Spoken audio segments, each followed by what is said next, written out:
नमस्कार। आपण शुणुछंती आह्वान ओडिया पॉडकास्ट। ओडिशार काश्मीर कहुवा दारिंगबाड़ी विषय रे आज आमे जानिबा।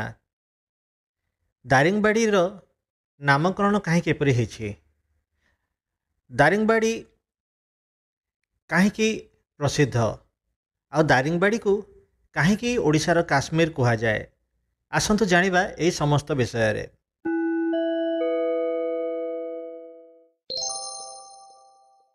बौद्ध कंधमाल जिले में समुद्र पतन ठारू 3000 फुट बा 915 मीटर उच्चरे अवस्थित दारिंगबाड़ी एक प्रमुख पर्यटन स्थल। प्रतिवर्ष लक्षाधिक पर्यटक यह स्थान को बुलिबा को आसंती। ताहेले दारिंगबाड़ी से माने बुलिबा को आसंती कहीं? कारण दारिंगबाड़ी को आमे ओडिशार काश्मीर बोली कहू। यार कारण कौन? अनेक वर्ष तले जेतेबेले तापमात्रा यही स्थानर तापमात्रा साधारणतः 0 डिग्री बा 0 रु तल को चली जाए, से समय एठारे स्नोफॉल हुए एवं जो सकाळर काकर गुड़ाक टिके बरफ भाया देखा जाए, से यही स्थान को ओडिशार काश्मीर बोली कहा जाए। अवश्य विगत किछि वर्ष हैला एही प्रकार कौन प्रकार दृश्य देखा मिली नाही बोली स्थानीय अधिवासी माने कहती। अवश्य प्रति शीत ऋतु रे एठारे करकापात हुए एवं ताकू ही लोक मैंने आमोदकर भाव नापी दारिंगबाड़ी जाइथांती। दारिंगबाड़ी सहर बौद्ध कंधमाल जिलार सदर महकुमा फुलबाणी ठारू 100 किलोमीटर दूर में अवस्थित। यार जनसंख्या पाखापाखि 7000। यह गोटे छोटिया सहर बोली कही हुए एवं यार नामकरण एमती कहीं। आपण जदि दारिंगबाड़ी बुलिबा को जिबे आपण देखिए से ना गुड़ाक सब एमती दारिंगबाड़ी, दासिंगबाड़ी, सिमनबाड़ी।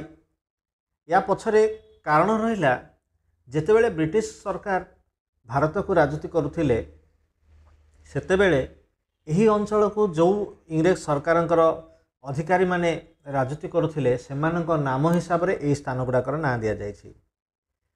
दासिंग साहब बोली जने थिले, दारिंग साहब तांकर ना हिसाब रे एई अंचल को दारिंग बाड़ी, बाड़ी माने गाँ, दारिंग माने से सरकार ना, से हिसाब रे से अंचल ना दारिंग बाड़ी है। सो दारिंगबाड़ी आपण जदि जीवाकू चाहूँगी केउ समय रे जिबे मन रखि थांतु, जेहेतु एटा को आमर ओडिशार काश्मीर कहा जाउची, तो एठा को जदि आपण शीत दिन रे जिबे ताहाले आपण बहुत भल एंजॉय करि परिबे। अर्थात वर्षर डिसेम्बर मासरू आरंभ करी फेब्रुआरी मास पर्यंत यही 3 मास यही अंचल रे पर्यटक मानकर गहली बहुत अधिक देखा मिले।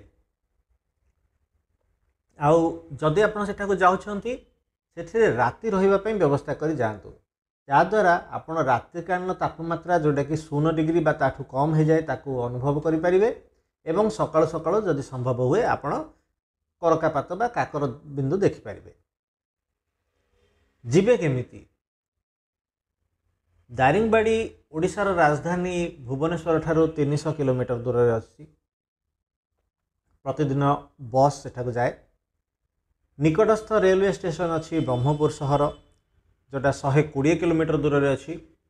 आपण जदि भारतर जेकोसी अंचल आसतु आपण ब्रह्मपुर सहर में ओह्लैवाक पड़ो एवं ब्रह्मपुर सहर ठारू दारिंगबाड़ी जावाई आपण को प्रतिदिन बस मिल। बस व्यतीत अनेक टूरिस्ट वेहिकल कार सब जाए, आपण एठू भड़ा करके जाई परिबे। जदि भुवनेश्वर आसुचंदी ताहाले भुवनेश्वर रु सीधा सड़क रास्ता संजोग अच्छी, फुलबाणी दे आसी परिबे किंबा भंजनगर दे सोरडा दे आसी परिबे। जदि आपण दारिंगबाड़ी आसुचंती ताहाले रहिबे कोठी? आग दारिंगबाड़ी रे रहिबा पई एते व्यवस्था नथिला, किंतु वर्तमान दारिंगबाड़ी रे बहुत गुड़ाए होटल खोली जाइछि।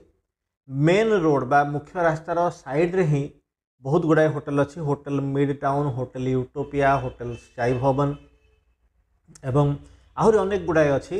आपन को सेठी रहिबा पई मिल जिवो। एथि बेसी खर्च करबा को भी पड़े नाही। रूम भड़ा 700-800 टंका आरंभ करी 2000 टंका पर्यंत आपन को रूम मिलिबो। आउ जदि आपन दारिंगबाड़ी आसुचंती सरकारक तरफरु इको रिट्रीट बोली गोटे करा जायछि, जोटा पहाड़र पार्श्व कटेज सब सृष्टि कराई आपड़ चाहिए से रहीपर से खर्च दैनिक 8,000 टंकार आरंभ कर 12,000 टंका पर्यंत अच्छी से आप रहीपर से सरकार द्वारा परिचालित और से आपन को विभिन्न स्थान बुलाइवा सहित खाଇବା पीवा सब रहा व्यवस्था करती। या व्यतीत व्यक्तिगत भाव में किसी कटेज दारिंगबाड़ी उपलब्ध अच्छी से कटेज गुड़ाक आप रहीपर जो भल कटेज गुड़ाक अच्छी से मुंड पिछा 1,000 टंका नियंती और से 1,000 टंकार आपन को रात्रि डिनर और सकाल ब्रेकफास्ट से मागणार दियंती। तो ये थिला आपण आसीबा और रहिबा कथा। वर्तमान जदि आपण दारिंगबाड़ी जाउछंती ब्रह्मपुर सहर जदि आप सकाल 7 कि 8टा बेले बाहर 3 घंटा समय लगुच कारण रास्ता बहुत भल अच्छी रास्ता एत गहली भी नहीं आप बहुत सुंदर भाव जापर ब्रह्मपुर आस्का छक बा कालसंडपुर छक दे सोरडा रास्तार जावाक पड़ो सोरडा परे परे पाखापाखि 20 किलोमीटर गलापर घाटी रास्ता आरंभ हुए।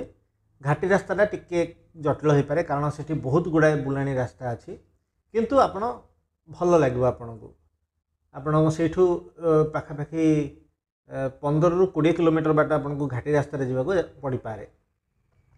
से जहाँ हो आपन दारिंगबाड़ी पहुँचला पर्यंत आपन को रास्ता कौन सी जगह खराब देखा मिलने नहीं आप बड़ा आराम रे पहुँची पारे।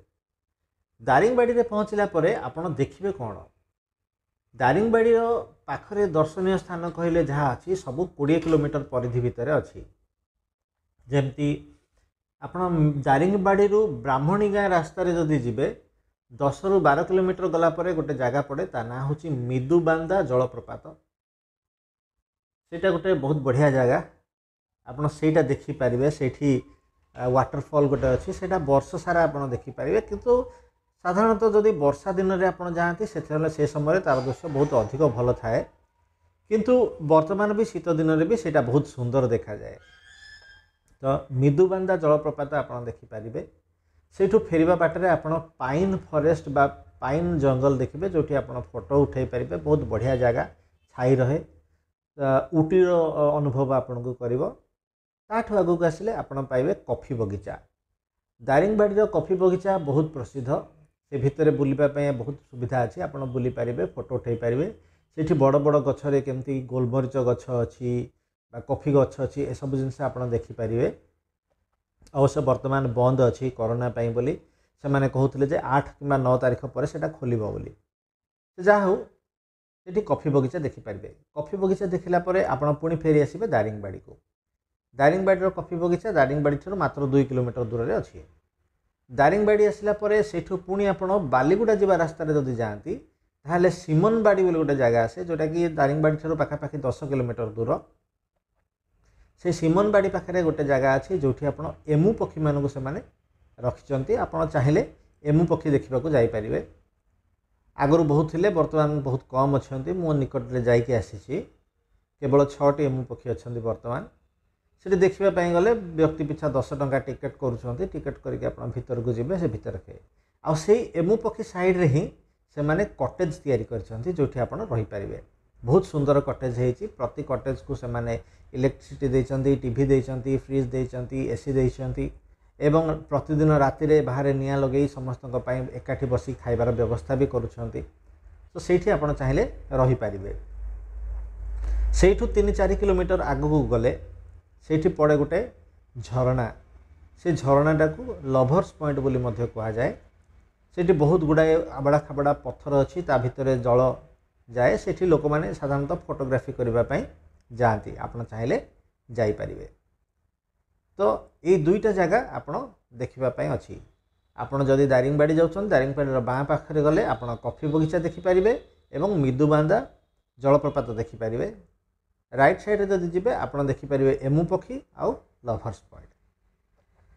तापर आप दारिंगबाड़ी को जदि फेरी आसुँच दारिंगबाड़ी हिलटॉप व्यू पार्क गोटाए अच्छी सेठी जदि आप जी पहाड़ उपर गोटे पार्क तैयारी कराई से पार्क उपर आप छिड़ा देखिए दूर रे पाइन जंगल दारिंगबाड़ी बहुत सुंदर देखा जाए सेटा मध्य वर्तमान बंद अच्छी से मैंने कहते 9 तारीख पर से खोल बोली अवश्य किसी ठीक नहीं कारण सरकारी जगह सरकार केबे निष्पत्ति ने सब जिनस खोलने से तो से पिला पार्क अच्छी दोली अच्छी खेलना अच्छी बहुत सुंदर जगह सेठी आपण बहुत समय बितेई पारिबे चाहिए अध घंटा 1 घंटा समय सेठी आपण बड़ खुशी रे बितेई पारिबे तार बिल्कुल सामने रे गोटे प्राकृतिक उद्यान अछि से प्राकृतिक उद्यान रे प्रजापति मानकर भेराइटी बा प्रजापति मानकर बहुत गुड़ाए प्रजाति सेठारे अछंती ता सहित फूल बगीचा अच्छे बहुत सुंदर फूल बगीचा टे करछंती सेठी भिन्न भिन्न प्रकार फूल बगीचा आपण देखा पाइबे से फूल बगीचा भितर कृत्रिम कुड़िया कराई आदिवासी लोक मानकर मूर्ति कराई आपड़ से भितर फोटो उठाई पारे गोटे बड़ गार्डन बा बगीचा सृष्टि कराई जो आप बहुत फोटो उठाई पारे से सब बर्तमान बंद अच्छी से कहते 2-3 दिन भितर खोल बोली अवश्य किसी ठीक ना तो एतिक जिनस आप दारिंगबाड़ी रे देखिपारे एवं से ही बगीचा साइड रे जदि आग को जी से इको रिट्रीट कटेज कराई जोटा कि ओटीडीसी बा ओडिशा टूरिज्म डेवलपमेंट कॉर्पोरेशन द्वारा तैयारी है जगह जदि आप प्रकृत में दारिंगबाड़ी बुली जावाक चाहते ब्रह्मपुर सहर रू बाहर यहाँ दिनिकिया ट्रिप रे आप बड़ा आराम रे जाइए आसीपारे सकाल 6टा कि 7टा बेले जदि ब्रह्मपुर बाहर 10टा 11टा सुधा पहुँचे दारिंगबाड़ी रे घंटाए लगे आपन को जलप्रपात जगह आसवाई आउ सेठू जदि मन रखि था जदि आप वाटरफॉल जाऊँच बोले रास्ता कड़े सेठू आपण को जो रास्ता अच्छे सेपटे गाड़ी जावाटा भारी कष्ट बड़ गाड़ी न होते से भीतर को गाड़ी नहीं जातु ना कारण गाड़ी तल बाजिज बहुत खाल ढिप रास्ता अच्छी